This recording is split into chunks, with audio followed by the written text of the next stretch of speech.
Welcome to the Cover 2, episode 54, presented by Tigervision. I'm with Grayson, Mann. I am Patrick Neal. As always, we are here. It is another Tuesday, and another Tuesday where there isn't too much going on. So, what are we doing today? We're going to... There has been some free agency / trade news, so we'll talk about that quickly. We're also going to touch on the NBA a little bit. I mean, we don't talk about the NBA too much, but the playoffs are about to start. I think the play-in, does it start today? Yeah. Yeah, so we'll get to that. And then we're going to rank our top 5 players if you had to start a franchise today, and that won't include quarterbacks, so stay tuned for that. But first off, Grayson. First off. Free agency news. It's still coming. Odell Beckham Jr. is now a Raven. So it's a 1-year deal worth $15 million. Could go up to $18 million, I believe, with bonuses. Your thoughts? So my thoughts initially is I thought because the report came out earlier that day that Beckham was meeting with the Jets on Monday, and then that never happened, obviously, because now he's a Raven. And so I was just like, okay, he's not on the Rodgers radar anymore. That'll make things interesting in New York as his wish list continues to deteriorate. And then for me, I thought about, okay, why the money? I think that Beckham wouldn't have signed with Baltimore, and this is no offense to Tyler Huntley. He was not going to sign with Baltimore to play with him. He's going to want to play with Lamar Jackson. It leads me to believe that either Baltimore's making progress or this is their last-ditch effort to be like, hey, this is the best receiver you've probably had since you've been here, besides Mark Andrews. We're going all in on you, man. I think they're just going to try to take care of business. Yeah, I mean, you saw the screenshots of Odell and Lamar. Right. FaceTiming, so that's good news if you're a Ravens fan. The longer it takes for Lamar to kind of decide what he's gonna do, I feel like he's end up just gonna play for the Ravens. Like it's starting to feel a little more likely that he's just gonna play for them. I mean, he is technically franchise tagged for next year, so yeah, but that'll mean that he comes in the next season an unrestricted free agent, so that'll be really, really cool. But the Ravens have not had a lot of receiving talent in recent years. They have Rashad Bateman, who's injured a lot. Odell's, depending on what you think about Rashad Bateman, probably the best receiver in the wide receiving room. Not talking about Mark Andrews. So, good deal to get some receiving talent for the Ravens, but Odell is 30 years old, I believe, coming off two ACL surgeries. 2 ACLs. He didn't play at all last year. So I feel like it's a decent amount of money for the player you're getting. I mean, Odell was fantastic, especially in that Super Bowl before he got injured, but, he's not the player that he used to be. So. Yeah, I mean, I think that the Ravens, I like to see them take the swing, especially for somebody that's been such a big name in the spectrum for so long. Especially in the last year, we thought he'd be a late season pickup, potentially for a team that needed a receiver going into the playoffs. So it's good to see. I think if Lamar ends up staying with Baltimore, it'll be interesting. At the very least, if this all plays out like we think it will, Baltimore will be fun to watch. Even if Beckham is a tire fire, it'll be entertainment. Yeah, if Lamar ends up not playing for the Ravens, does Odell try to get released from the Ravens? I don't know, because that's a lot of money. Just on like the table. Instantly trade request. He gets his dad on the line, cuts up some film of him in Ravens training camp. Like they're doing Tyler Huntley missing throws. They're doing the meetups before the offseason starts, like some of the players do, and Huntley's missing some throws at a high school football field, and OBJ's dad is in some big tree with binoculars and a computer. He's ready to send off to the Team Jackson agency. Maybe his mom's the editor of those videos. Yeah, like they might have a whole thing going here. And so maybe Odell isn't on the Ravens for long. We'll have to wait and see. But other news, trade news. Jeff Okudah, former number 3 overall pick. Former Ohio State Gus Johnson standout. You gonna get that? You got barbecue back there? That's Denzel Ward. That's Denzel Ward. I got so excited. Well, he was an Ohio State standout too. He was. He's got probably his most famous play is the controversial play against Clemson back a few years ago when was it a fumble, was it not, with Justin Ross. Yeah. So, there's some controversy there. But has had an up and down few years, I think. And I thought he was fine last year, which makes me... He was good in spurts last year. I think he was really good at the beginning of the season, then kind of tailed off a little bit. But he's getting traded to the Falcons, getting traded to hot Atlanta for only a 5th-round pick. Yeah, so the Falcons have 2 years left on a rookie deal, which those rookie deals are significantly cheaper at the very end of those contracts. And so you got a corner that's got a lot to prove. You could play 2 years and get some good value out of him. You got a good cornerback room, too. You have Casey Hayward, A.J. Terrell. Now you can bring in Okudah, maybe be a slot corner, maybe something more. I think that's more traditionally his spot, but I'm not entirely sure. I think he's played outside most of his career. Yeah. So... But that's a good place for him to really learn from some vets that have really made it work in the NFL. I'm excited to see how that works out. Yeah, I think it's a fantastic deal for the Falcons. You're not giving up much draft capital at all. And, Okudah's probably a better corner than you would find in the 5th round. So. Yeah, and they're making moves. This has been very characteristic of Atlanta this entire offseason. Not in the quarterback side like most people believed, and they could still make a move in the draft, but they've been filling positions. They got Calais Campbell. They just traded for Jeff Okudah. They've re-signed a couple guys. They got their top guard and tackle back. They got Jesse Bates, and their secondary is solid. Their secondary has kind of been transformed a little bit with Bates, with Okudah. Atlanta's doing all right so far. They still got to figure out. They still don't have a great roster by any means, but they're improving a little bit. In the NFC South, too, I think that roster is going to stand out. I am a little confused. I mean, it came out, I think, yesterday or 2 days ago that Okudah, or the Lions were looking to trade him. I'm surprised they couldn't get more for him, honestly. Yeah, I'm thinking that maybe it's just the tape that speaks for itself in that situation. But I think it'll be great. I think Atlanta wins, and Detroit gets an extra 5th-round pick to work with, and we'll see how things progress from there. Yeah. Also, quickly, we can mention Devin White today requested a trade from the Buccaneers, the linebacker. So, what does this mean for the Bucs? I mean, they have a talented roster. It looks like they're going forward with Baker Mayfield as their quarterback. We've seen that before. I mean, I don't really know what the Bucs are doing here. Yeah, the Bucs, I think you can agree with me. They have the most talented roster within the NFC South, and they built that. I would say so. Yeah. You could maybe say the Panthers, potentially. Yeah, potentially. But I look at guys... the Bucs do probably have... Yeah, I would... Outside of quarterback, yes. Yeah. I mean, Tom Brady obviously was the one that turned the team. They were in the middle, and they were swinging back and forth, and Brady was able to bring them on the other side.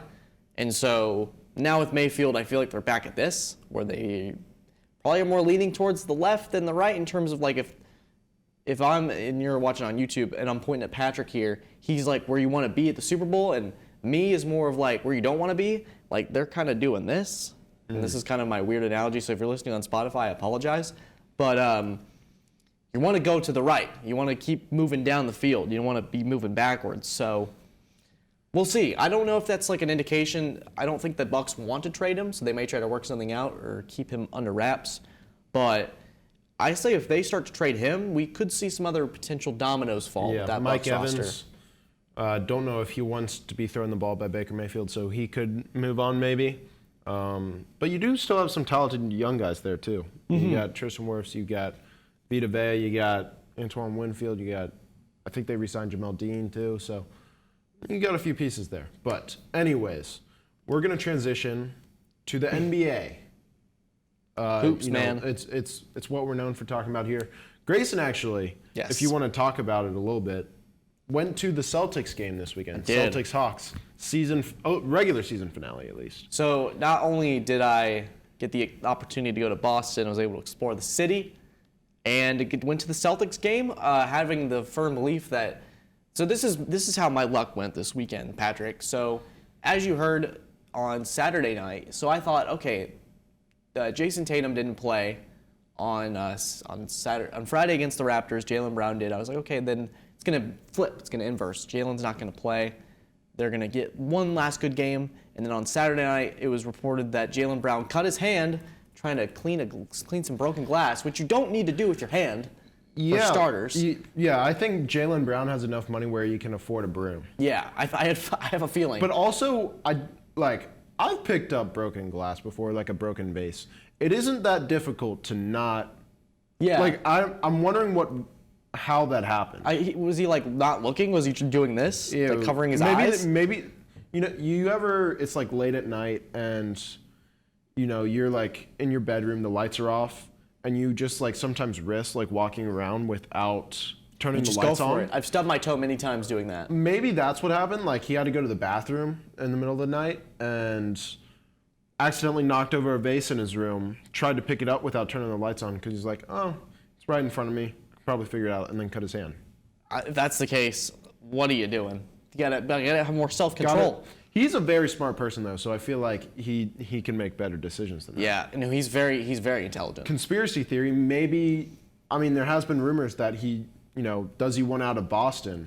Maybe just he doesn't want to. Maybe he doesn't want to win Boston a championship. I don't think cutting my hand and having to get stitches is worth it, though. Maybe. I don't know. Maybe not. But anyways. So that happens, and so obviously he wasn't going to play the next day. Yeah. But it is reported, I saw a report today that he is, the cast is completely off, and he's just got like the mark over it. It's on it's not inside his hand, so it's not when he's having to like grip the basketball. Yeah. So thank God, because that would be a lot worse. So it was on top of his hand? It was on top of his hand. Okay, that's even weirder then. Yeah, I guess like I guess if you're like trying to pick something up and you might cut your like hand on like because if you have a glass, if it's like a vase, for example, like you could have a glass piece like on the outside, like in the way it's shaped. So you could have something shaped like this, and you like scrape your hand doing that. We need them to release the base shape. Release the. What was the pot with the plants? Because I think he put out a tweet like 2 days the night of, gotta go water my plants. So yeah, maybe you should get a gardener from now on, someone to take care of all his plants. But anyways.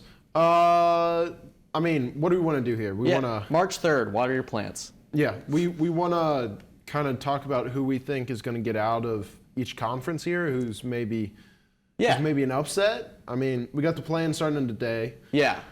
So this is how I view the playoffs for the conferences. I think the East is going to be pretty easy to predict, and I think the West is going to be really fun, especially from the bottom. Okay, who do you think gets out of the play-in here? We got Miami, we got Atlanta, we got Toronto, and we got Chicago. Give me the Hawks and the Heat. I think the Heat will beat the Hawks tonight and play Boston in the first round, and then I think the Hawks will beat whoever comes out of the 9-10 matchup, and we'll have Atlanta playing Giannis. That's a nice reward after the play-in game. That's always fun. It's nothing like trying your hardest to get to play Giannis Antetokounmpo, but. The Hawks have had success with them before. That's true.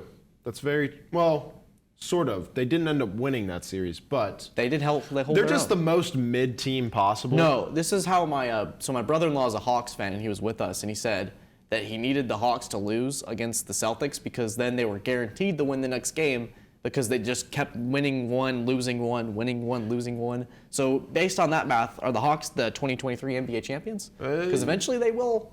They win, loss, win. I guess so, maybe. Because every win is an odd number, so they would win in 7 each time. Yeah, but then would it reset and they would lose the next one? So they'll win one series. They'll beat the Bucks. Yeah. But I think Jimmy Butler, playoff Jimmy, he probably gets it done. And then, I don't know, Hawks have been a little disappointing. I think maybe like the Raptors get through. And then on the other side, gotta love Shea. Gotta love his Instagram captions. If you don't follow Shea on Instagram, Shea Gilgeous-Alexander, great follow. It's criminal. He's a criminally underrated Instagram captioner. First team All NBA Instagram captioner. Yeah, but the Lakers probably get through as well, I would assume. Yeah, especially since the Timberwolves just self-imploded. Yeah, that was crazy. Kyle Anderson and Rudy Gobert. Rudy Gobert will not play against the Lakers. Yeah, because he's throwing a hissy fit. So Kyle Anderson called him a word I can't say on the air, and Rudy Gobert, who famously known for putting his hands where they're not supposed to be, specifically with the microphones. Pause. Yeah. With the microphones, punches his teammate in the face, and then another teammate who's just really mad punches the wall. Their best defensive player, by the way. So in the span of an hour, the Timberwolves sacrificed all of the 82 games of work just to get fleeced by LeBron and the Lakers. Who do you think gets to each of the conference finals?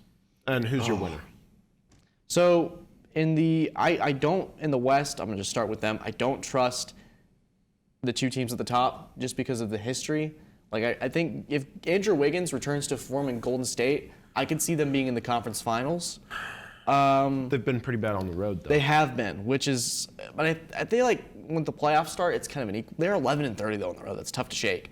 I could see it being a really high seed like Memphis or Denver playing a really low seed like the Lakers or the Warriors. I could see LeBron kind of getting it together if they're healthy, and the Warriors figuring it out. But that all aside, I'm going to take the Suns and the Warriors in the conference finals. Okay. With KD. Okay. KD on the Suns.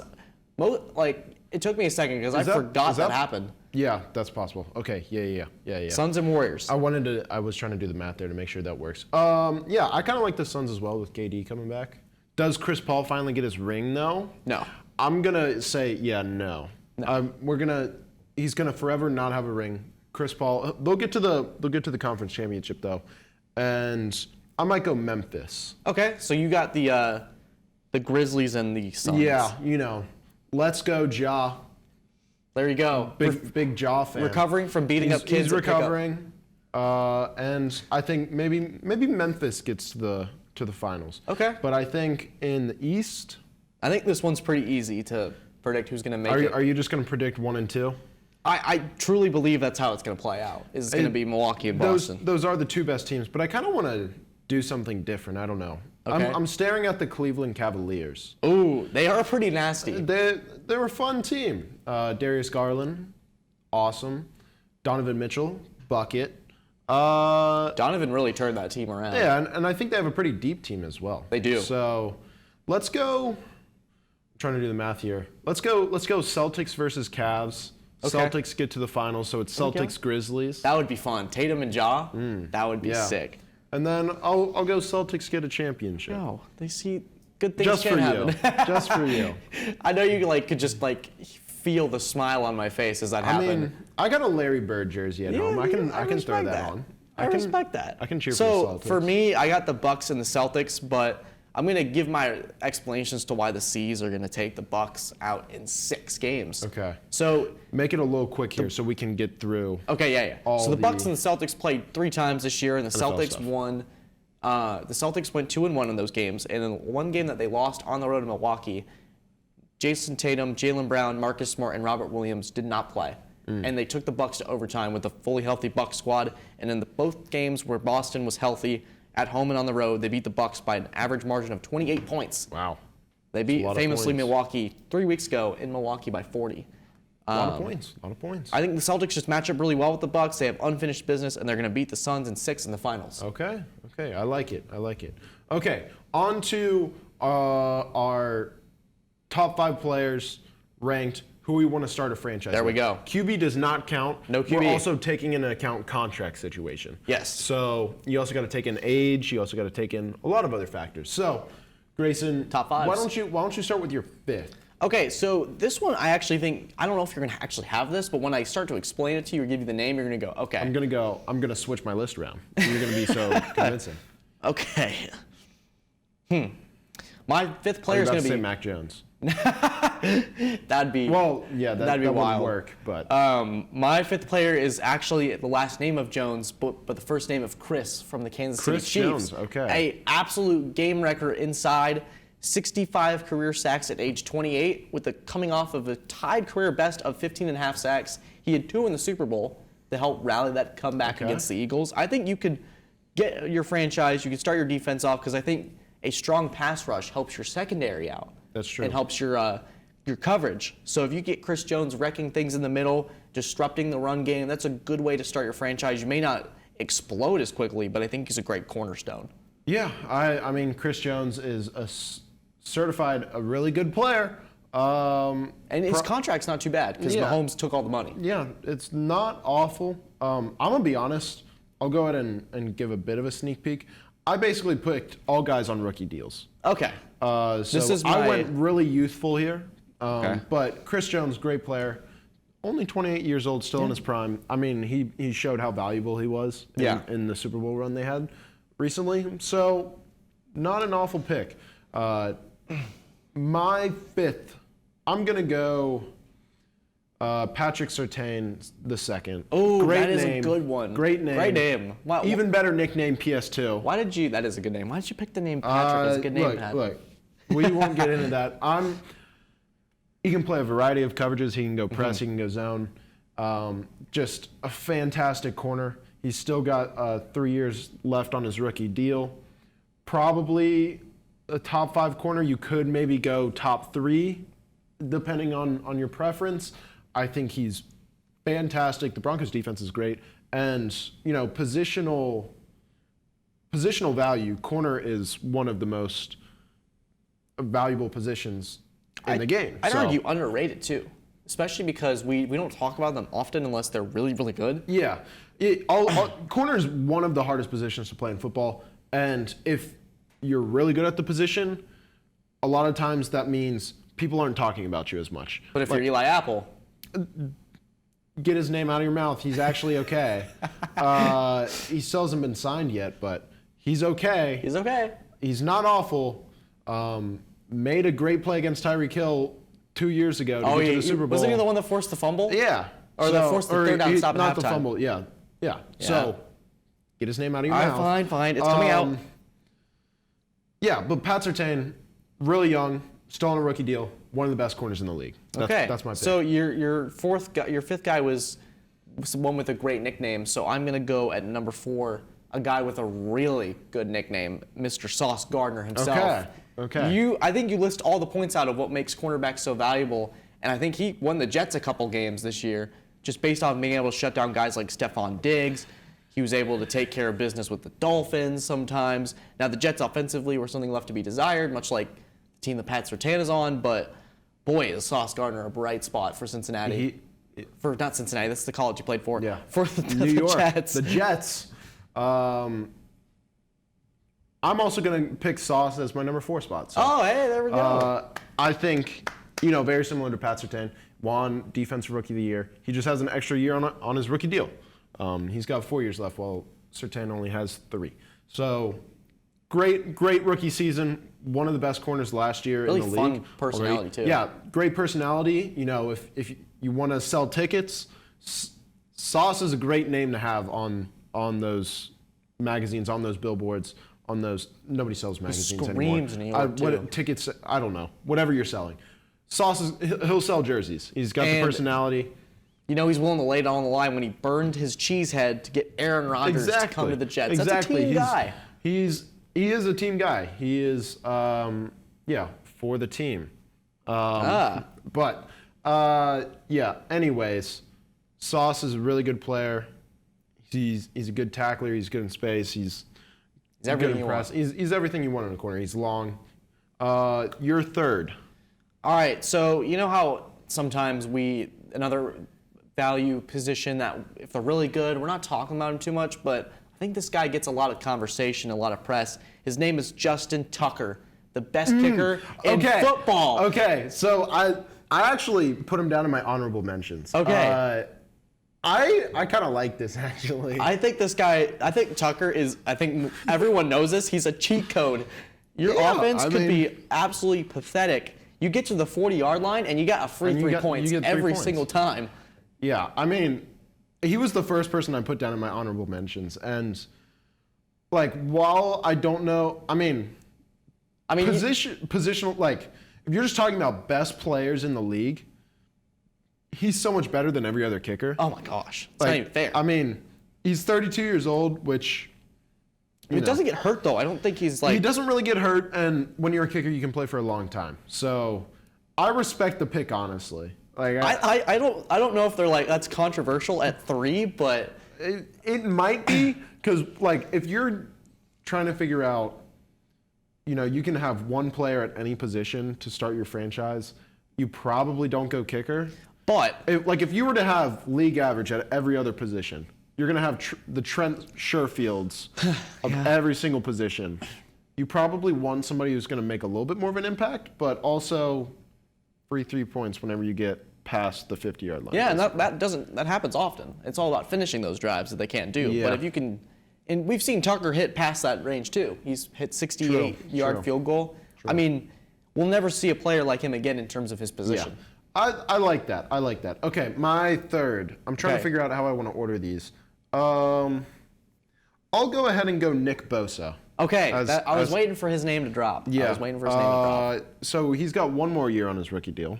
Yes, so that's a problem. He's gonna Yeah, so potentially he's gonna get paid big money here soon, and then he's gonna be near the likes of Myles Garrett.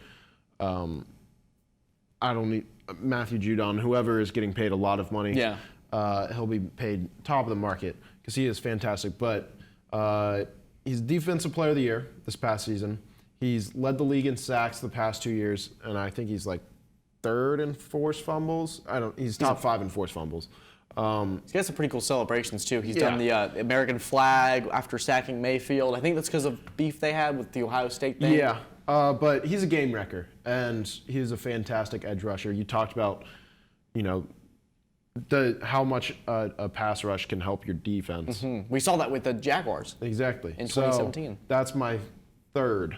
Okay, my second one on my list. I have a feeling you and I are gonna have two players pretty similar, depending on where we. Okay. Second one on the list is Justin Jefferson. Okay. He's still knee deep in his rookie contract. We saw what he can do this year. He had an absolutely phenomenal season.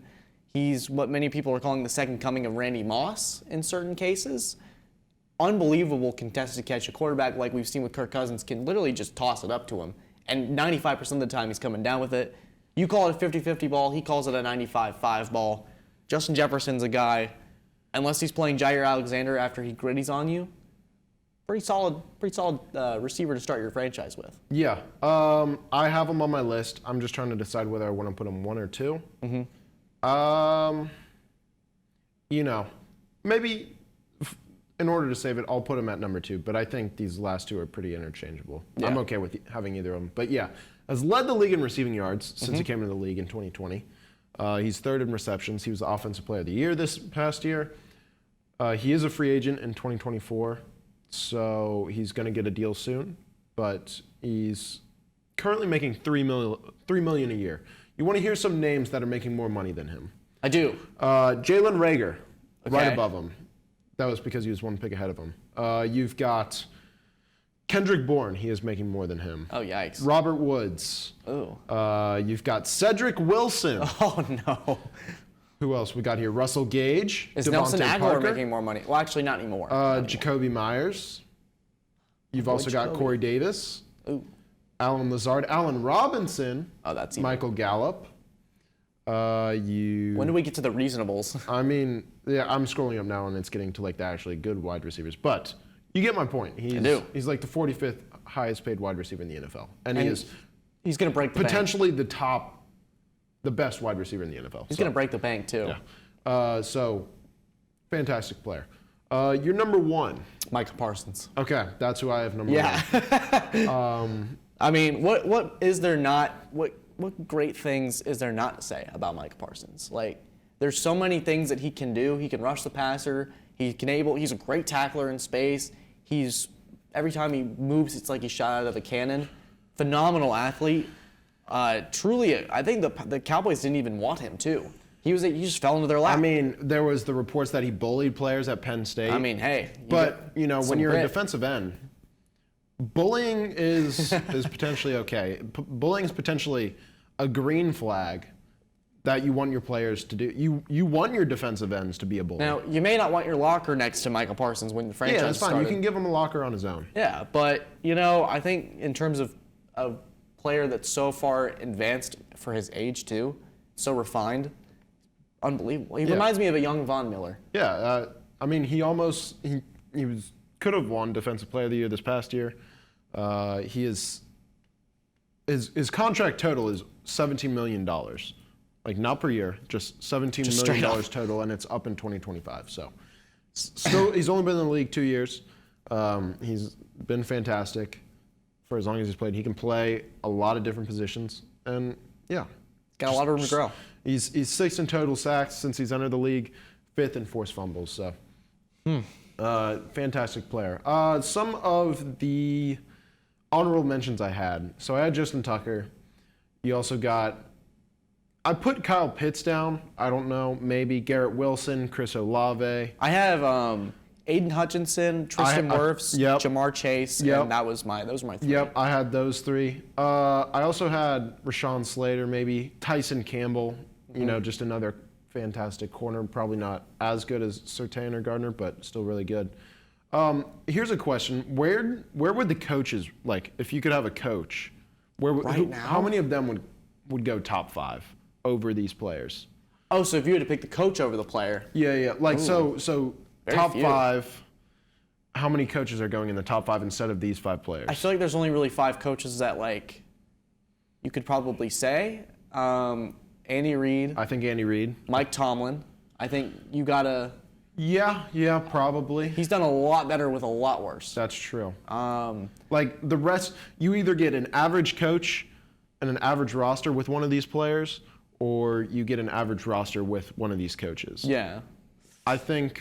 I mean, you're not gonna like this, but I think Belichick always falls into that little thing just because of the success, the league-wide success can't be disputed. He's had pretty average rosters these past few years, and he hasn't exactly been fantastic with them. I thought in 2020 he had the worst roster in the league, and he still won 7 games. I don't know about the worst. With Cam roster. Newton, his best receiver was Damiere Byrd, Patrick. Yeah, but I mean, there have been some bad rosters. You need to look at that roster. It's bad. Chicago. Yeah. I mean, I think it's just in terms of the success part, not necessarily what he's done currently. Maybe. I think Shanahan for sure. Harbaugh, I think, always finds a way to keep his teams in it. Maybe. He's kind of fringe. But I really feel like there's only really 2 to 3. Would any rookies in this class get in? From this current class? Yes. I mean, I think the only ones you could maybe say is Jalen Carter and Will Anderson, but yeah. I don't know if there's anybody, maybe the Skoronski kid from Northwestern. Yeah, but I think he's likely playing guard. And then whoever I don't know. Whoever rejected that girl's DMs on Twitter, the Tennessee guy. Darnell Wright. Yes. Yeah. Legend. We can't say what she was doing. He's been on Twitter a lot recently. He's been defending himself that he can play more than just right tackle. But that's pretty much going to do it for this episode of the Cover 2. We hope you enjoyed all we were talking about. Kind of big day. Yeah, moved around a lot of different topics. Want to thank Zach and Connor as always for producing the show, and we want to thank you for tuning in. Go ahead and subscribe, like, comment, share, all of that, and we will see you all next time. Have a good one.